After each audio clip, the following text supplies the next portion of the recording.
Cyndrella. Once upon a time, there lived a beautiful girl named Cyndrella. She lived with her mean stepmother and her two cruel stepsisters. One day, the stepsisters received an invitation for a ball at the royal palace. "What a shame maids aren't invited too," jeered the stepsisters. As soon as her stepsisters left, Cyndrella cried her heart out. She wanted to go to the ball. Suddenly, she heard a voice from the back. "I'm your fairy godmother. I will fulfill your wish."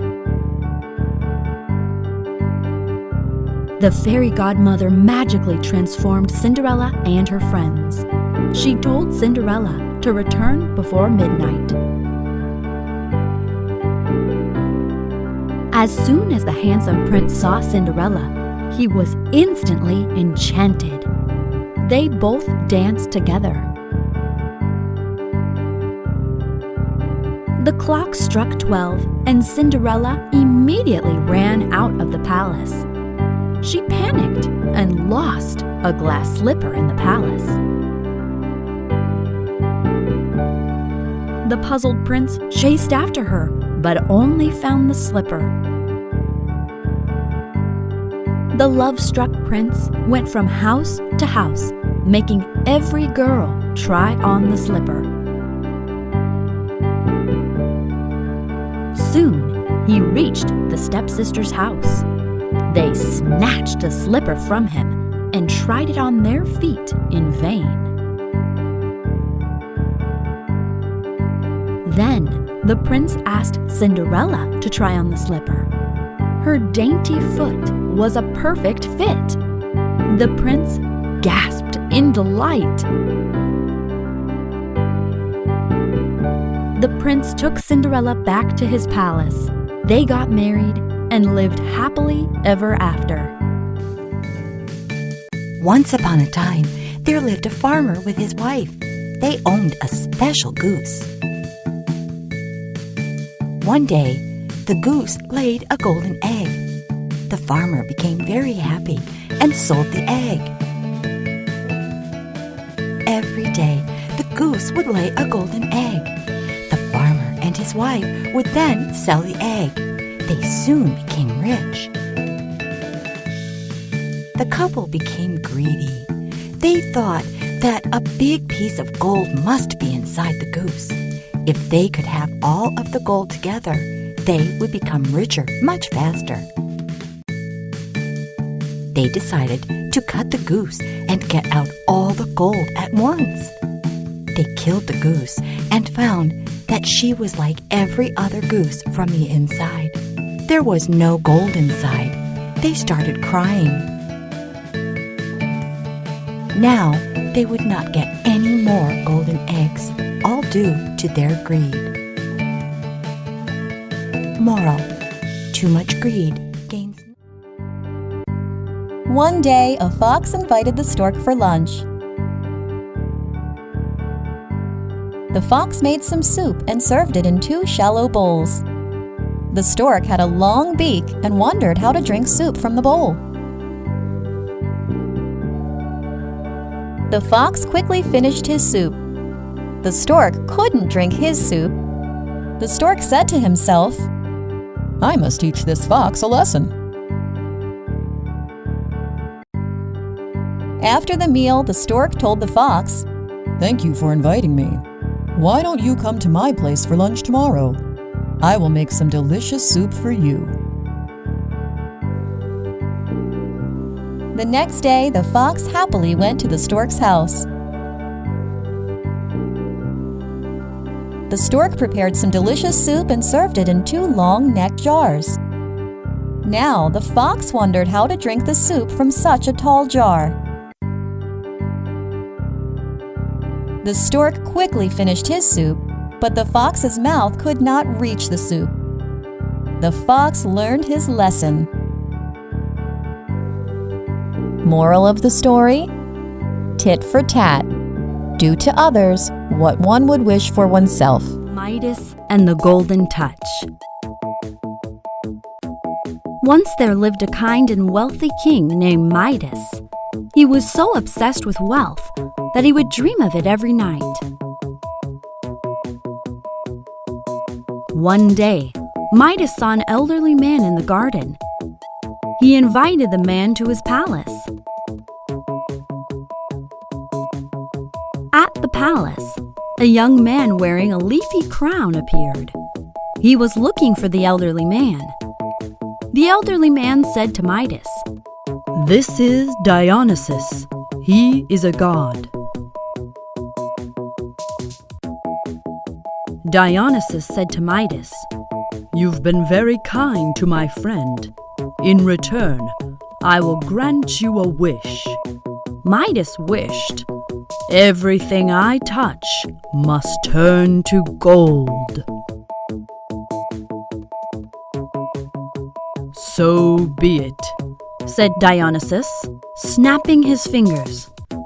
Instantly, Midas's wooden stick turned into a gold one. Midas touched his palace, and the walls turned to dazzling gold. He felt like the richest man in the world. It was dinner time, and Midas was hungry.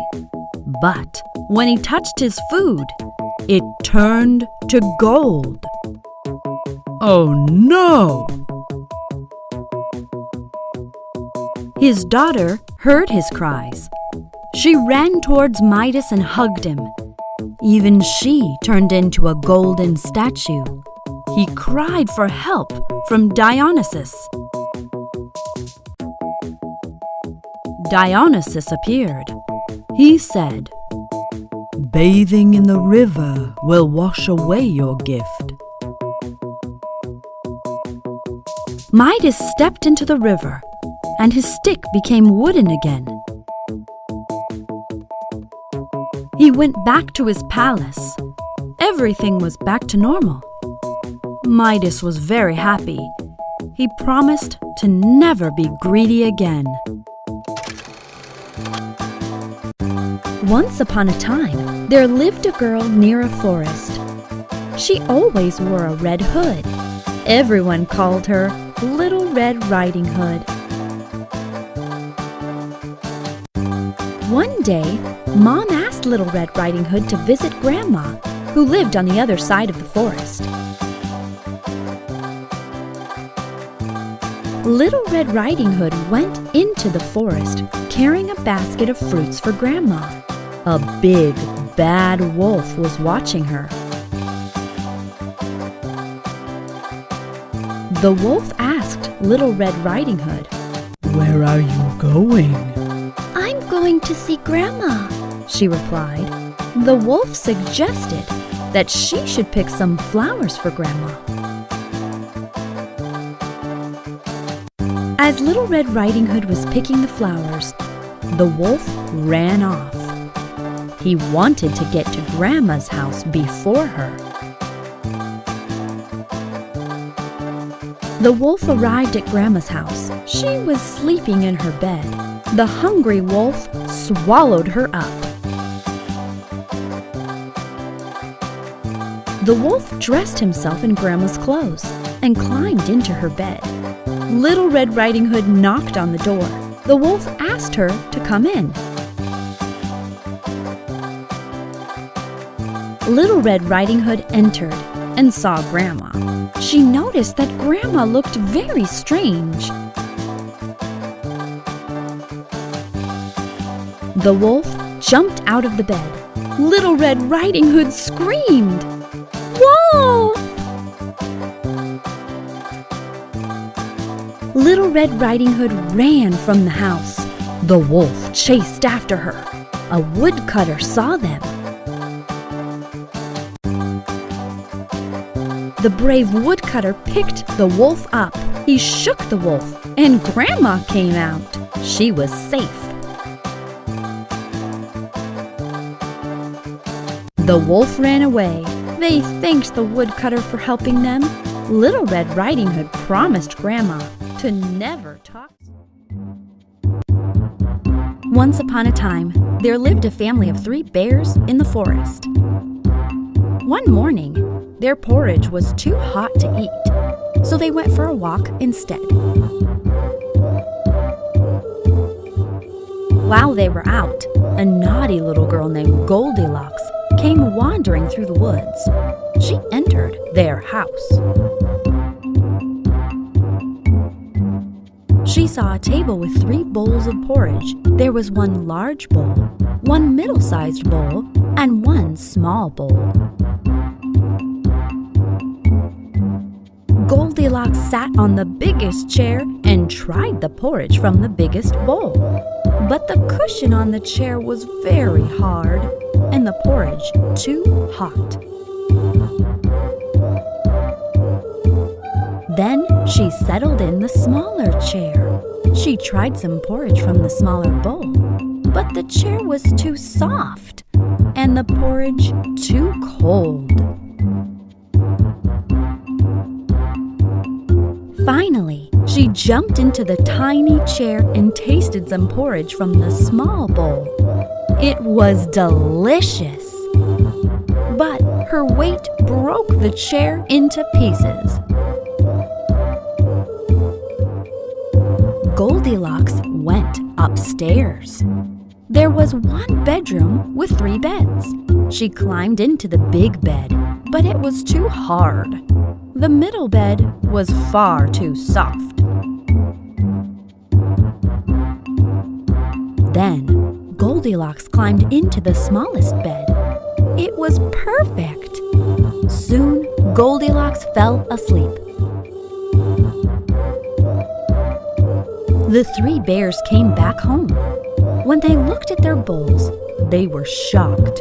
Someone had eaten Baby Bear's porridge. They even realized that somebody had been sitting on their chairs. Baby Bear saw his broken chair and sobbed. They went upstairs to their bedroom. Baby Bear saw Goldilocks and screamed, "Somebody's been sleeping in my bed!" He screamed so loudly that Goldilocks woke up. She ran into the forest.